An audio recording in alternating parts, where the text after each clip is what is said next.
Silchar news 24 এ আপনাদেরকে স্বাগতম জানাই। আজ হলো 15 মে শুক্রবার। আজকের কয়েকটি বিশেষ গুরুত্বপূর্ণ খবর নিয়ে আসলাম। আজকের প্রথম খবরটি হলো এবার সমগ্র দেশেতে আরম্ভ হবে এসআইআর অর্থাৎ ভোটার তালিকার বিশেষ নিবিড় সংশোধন। দেশের 16টি রাজ্য এবং 3টি কেন্দ্রীয় শাসিত অঞ্চলেতে আগামী 1 জুলাই থেকে আরম্ভ হবে তৃতীয় পর্যায়ের এসআইআর প্রক্রিয়া। এই 16টি রাজ্যের মধ্যে রয়েছে উড়িষ্যা, মিজোরাম, মণিপুর, সিকিম, অন্ধ্রপ্রদেশ, অরুণাচল প্রদেশ এবং হরিয়ানা, উত্তরাখণ্ড, মেঘালয়, ত্রিপুরা, নাগাল্যান্ড, পাঞ্জাব, মহারাষ্ট্র, কর্ণাটক এবং দিল্লিতে তৃতীয় পর্যায়ের এসআইআর প্রক্রিয়া আরম্ভ হবে বলে নির্বাচন কমিশন থেকে জানানো হয়েছে। তবে এই 16টি রাজ্যের মধ্যে আমাদের অসম নেই বলে খবর এসেছে।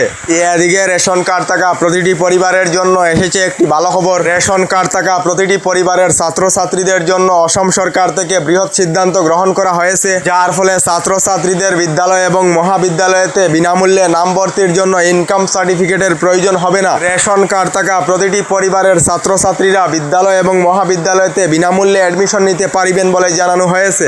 এদিকে দেশের প্রতিটি রাজ্যে চার্জিং স্টেশন নির্মাণের জন্য কেন্দ্রীয় সরকার থেকে 503.86 কোটি টাকার অনুমোদন জানানো হয়েছে, যার ফলে দেশেতে 72,000-এর অধিক ইভি চার্জিং স্টেশন বসানো হবে বলে খবর এসেছে।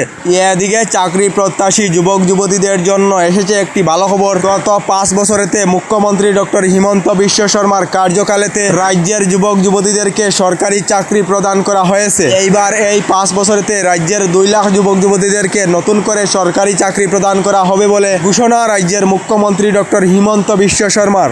এদিকে ঈদুল আজহার কুরবানি সম্বন্ধে রাজ্যের মুখ্যমন্ত্রী ডক্টর হিমন্ত বিশ্ব শর্মার বিশেষ আহ্বান। গরুর পরিবর্তে অন্য জীবজন্তু দিয়ে কুরবানি দেওয়ার জন্য মুসলমান সমাজকে অনুরোধ জানিয়েছেন মুখ্যমন্ত্রী ডক্টর হিমন্ত বিশ্ব শর্মা। এদিকে উত্তরপ্রদেশেতে ভয়ঙ্কর ঝড় তুফানের ফলে উত্তরপ্রদেশের প্রায় 96 জন লোকেদের মৃত্যু হয়েছে এবং বেশ কয়েকজন আহত হয়েছেন। তার সঙ্গে ভয়ঙ্কর তুফানে একজন ব্যক্তিকে প্রায় 50 ফুট উপরে উড়িয়ে নিয়েছিল। তবে এই ননেহমিয়া নামের এই ব্যক্তি সুস্থ রয়েছেন বলে খবর এসেছে।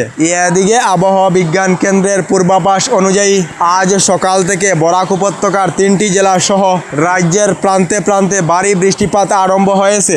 আবহাওয়া বিজ্ঞান কেন্দ্রের পূর্বাভাস অনুযায়ী উত্তর পূর্বাঞ্চল সহ দেশের 16টি রাজ্যে রেড অ্যালার্ট জারি করা হয়েছে। আগামী 2 থেকে 3 দিন পর্যন্ত বরাক উপত্যকা সহ রাজ্য জুড়ে ভারী বৃষ্টিপাতের সম্ভাবনা রয়েছে। এদিকে এখনো পর্যন্ত রেশন কার্ডেতে নাম অন্তর্ভুক্ত না হওয়া সকলদের জন্য এসেছে একটি ভালো খবর। রেশন কার্ডেতে নাম না থাকা সকলেরা প্রস্তুত করে রাখুন নথিপত্র। খুবই শীঘ্রই রেশন কার্ডেতে নতুন সদস্যের নাম অন্তর্ভুক্ত করাতে পারিবেন। শীঘ্রই রেশন কার্ডেতে নতুন সদস্যের নাম অন্তর্ভুক্তের কাজ আরম্ভ করা হবে বলে জানিয়েছেন অসমের মুখ্যমন্ত্রী ডক্টর হিমন্ত বিশ্ব শর্মা। এদিকে মধ্যপ্রাচ্যের যুদ্ধের প্রভাব এবার ভারত এবং এশিয়ায় পড়েছে, যার ফলে দেশবাসীকে প্রধানমন্ত্রী নরেন্দ্র মোদী আহ্বান জানিয়েছিলেন অযথা খরচ না করার জন্য।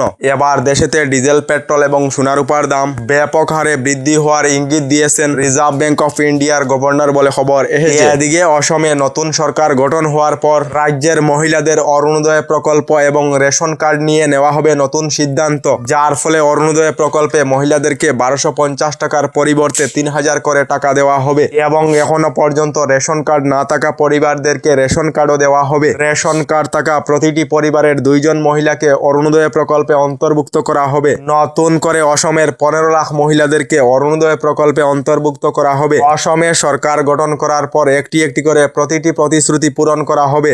আগামী অক্টোবর মাসেতে মহিলাদেরকে বিভিন্ন প্রকল্পের টাকা প্রদান করা হবে বলে এই বৃহৎ ঘোষণা করেছেন অসমের মাননীয় মুখ্যমন্ত্রী ডক্টর হিমন্ত বিশ্ব শর্মা বলে খবর এসেছে। এদিকে এখনো পর্যন্ত সরকারি গড় লাভ না করা সকলদের জন্য এসেছে একটি ভালো খবর।